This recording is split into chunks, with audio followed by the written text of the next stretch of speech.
Charles Leclerc believes that the Red Bull Formula 1 team is on another planet, pointing to the crazy gap in race pace between Ferrari and its competitors that was seen in Bahrain. Leclerc finished third in the qualifying for the first race of the season, and by saving a fresh set of soft tyres, he was able to overtake Sergio Perez right away.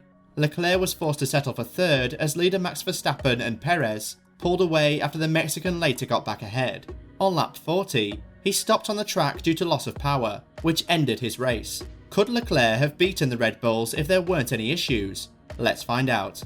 Before we have any further updates, make sure you don't forget to subscribe and smash the bell icon for more updates. Ferrari's race pace was criticised by Leclerc as being poor. Red Bull is far off, therefore we need to push and understand what they learned during this break, because they are working at race pace on another planet. I mean, at the moment, we are uncertain. Although we are quick in qualifying, we are not fast at all in the race. Thereby, I believe Red Bull discovered something important, and now we have to find it. It is incredibly challenging to understand, because it's clear that the car does not improve at all from qualifying to the race. But, for whatever reason, we are quite near to them on one lap, and at times during the race, we are just a second behind them. The difference is absurd, so we must analyse it. When asked if Ferrari had achieved the hoped-for gains on straight lines, he responded, "Yes, but we are currently lacking in corners." During the race, Ferrari's tyres degraded more quickly than Red Bull's did, which was a frequent thing in 2022. Leclerc admitted that it was a similar issue last weekend.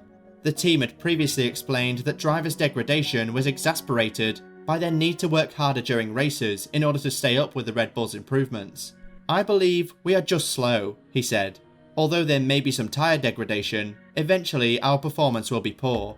To get the performance out of the car, we need to push harder, which causes the degradation to increase. Because of how far off the winning race pace we currently are, we need to look into it.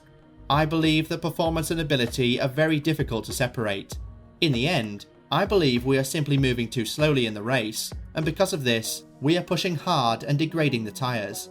Red Bull seems to have so much more performance than we do in the race, so they manage in the first few laps, and then they start to push, so that Deg is much better. With his car's performance issue as well as its unreliability, Leclerc believed that there was little to be gained from the Bahrain weekend. The only thing that we can say about the weekend is that we made the right decision to keep the new soft tyres when it came to qualifying.